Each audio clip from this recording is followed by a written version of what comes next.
that womb, that metal, that self-mould that fashioned thee, made him a man.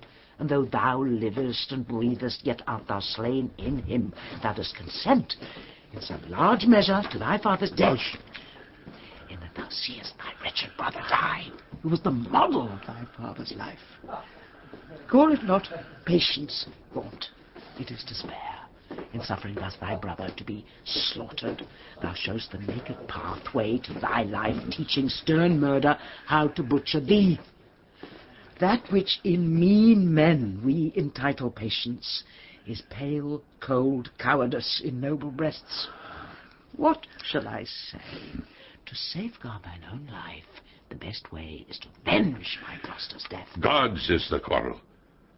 For God's substitute, his deputy anointed in his sight, hath caused his death. The which if wrongfully, let heaven revenge, for I may never lift an angry arm against his minister. Where then, alas, may I complain myself? To God, the widow's champion and defence. Old John of Gaunt, time-honoured Lancaster, hast thou, according to thy oath and bond, brought hither Henry Hereford, thy bold son, here to make good the boisterous late appeal, which then our leisure would not let us hear, against the Duke of Norfolk, Thomas Mowbray? I have, my liege. Then call him to our presence. Face to face and frowning brow to brow, ourselves will hear the accuser and the accused freely speak. High-stomached are they both, and full of ire, in rage deaf as the sea, hasty as fire.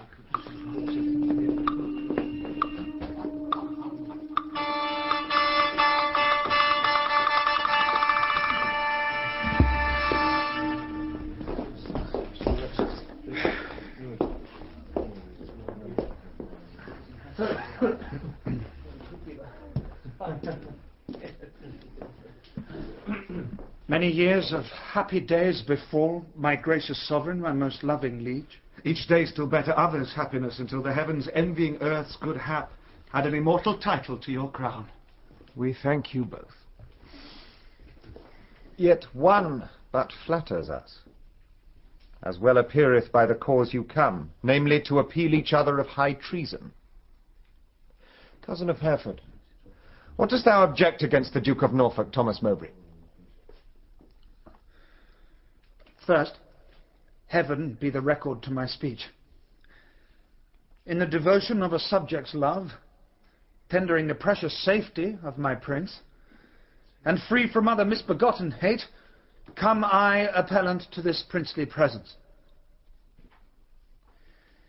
Now, Thomas Mowbray, do I turn to thee, and mark my greeting well, for what I speak, my body shall make good upon this earth, or my divine soul answer it in heaven. Thou art a traitor and a miscreant, too good to be so, and too bad to live, since the more fair and crystal is the sky, the uglier seem the clouds that in it fly. Once more, the more to aggravate the note, with a foul traitor's name stuff I thy throat, and wish, so please my sovereign, ere I move, what my tongue speaks my right drawn sword may prove. Let not my cold words here accuse my zeal. 'Tis not the trial of a woman's war, the bitter clamour of two eager tongues can arbitrate this cause betwixt us twain. The blood is hot that must be cooled for this. Yet can I not of such tame patience boast as to be hushed and naught at all to say. First, the fair reverence of your highness curbs me from giving reins and spurs to my free speech, which else would post, until it had returned these terms of treason, doubled down his throat, setting aside his high blood's royalty, and let him be no kinsman to my liege. I do defy him, and I spit at him, call him a slanderous coward and a villain, which to maintain I would allow him odds, and meet him were I tied to run afoot even to the frozen ridges of the Alps, or any other ground inhabitable wherever English man durst set his foot. Meantime, let this defend my loyalty. By all my hopes, most falsely doth he lie. Pale, trembling coward, there I throw my gage. if guilty dread have left thee so much strength as to take up mine honour's pawn, then stoop. By that, and all the rights of knighthood else, will I make good against thee, arm to arm, what I have spoke, or thou canst worse devise. Take it up! And by that sword I swear, which gently laid my knighthood on my shoulder, I'll answer thee in any fair degree or chivalrous design of knightly trial.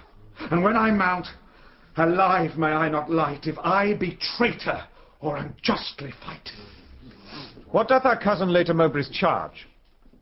It must be great that can inherit us so much as of a thought of ill in him. Look what I speak, my life shall prove it true.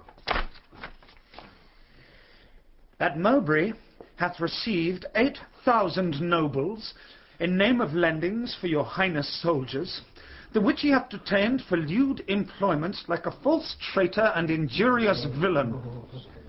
Besides, I say, and will in battle prove, or here or elsewhere to the furthest verge that ever was surveyed by English eye, that all the treasons for these 18 years, complotted and contrived in this land, fetched from false Mowbray their first head and spring.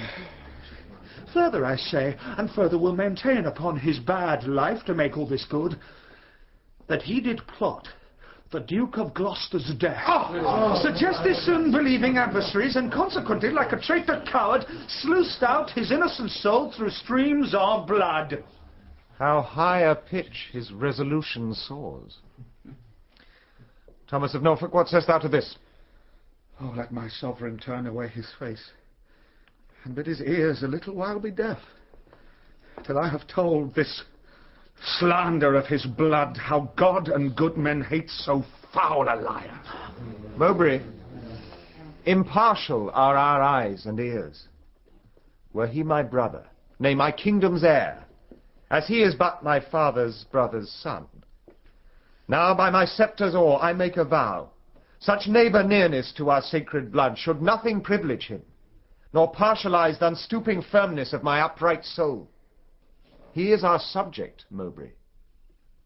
So art thou. Free speech and fearless I to thee allow. Then, Bolingbroke, as low as to thy heart through the false passage of thy throat thou liest. 3 parts of that receipt I had for Calais, dispersed I duly to his highness soldiers. The other part reserved I by consent, for that my sovereign liege was in my debt upon remainder of a dear account since last I went to France to fetch his queen. Now swallow down that lie! For Gloucester's death, I slew him not. As for the rest appealed, it issues from the rancour of a villain, a recreant, and most degenerate traitor, which in myself I boldly will defend, and interchangeably hurl down my gage upon this overweening traitor's foot, to prove myself a loyal gentleman even in the best blood chambered in his bosom. In haste whereof most heartily I pray your highness to assign our trial day. Wrath kindled, gentlemen, be ruled by me. Let's purge this collar without letting blood. This we prescribe, though no physician. Deep malice makes too deep incision. Forget, forgive, conclude and be agreed. Our doctors say this is no month to bleed. Good uncle, let this end where it begun. We'll calm the Duke of Norfolk, you your son. To be a makepeace shall become my age. Throw down my son, the Duke of Norfolk's gage. And Norfolk throw down his. When, Harry, when? Obedience bids I should not bid again. Norfolk throw down, we bid. There is no boot. Myself I throw, dread sovereign, at thy foot. My life thou shalt command, but not my shame. The one my duty owes, but my fair name. Despite of death that lives upon my grave, to dark dishonour's use thou shalt not have. I am disgraced, impeached and baffled here, pierced to the soul with slander's venom spear, the which no balm can cure, but his heart blood which breathes this poison. Rage